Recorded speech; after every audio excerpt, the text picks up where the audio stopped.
السلام عليكم. أنا روان جميل، دفعة 41 طب المنوفية. شاركت في امبريولوجي 3D ديزاين. الحقيقة إنها كانت تجربة فريدة جدا بالنسبة لي. كنت متحمسة جدا ليها، خاصة إن هي بتتم في أول سنة وأول ترم لينا في الكلية. حسيت قد إيه هي تحدي ومسؤولية، لأن إحنا اللي هنعمله ده هيستفيد منه دفعات كتيرة بعدنا. وبما إن هي اسمها تجربة فكان في نسبة نجاح ونسبة فشل. نسبة النجاح كانت أكبر، لأنها كانت بتكمن في إن احنا اتغلبنا على صعوبة برامج ال 3D والتعامل معاها، وده بفضل الدكاترة اللي وجهونا إن احنا نتعلمه بأفضل شكل.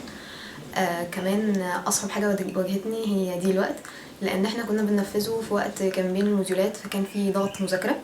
بس اتغلبنا على ده برضو، لأن احنا حسينا قد ايه هي استراتيجية حلوة جدا ومفيدة جدا لتثبيت المعلومة لينا احنا شخصيا وللدفعات اللي هتيجي بعد كده. اتمنى ان احنا نكرر التجربه دي تاني في ظروف احسن وباحترافيه اكبر، ونكون اتعلمنا وعلمنا غيرنا. شكرا.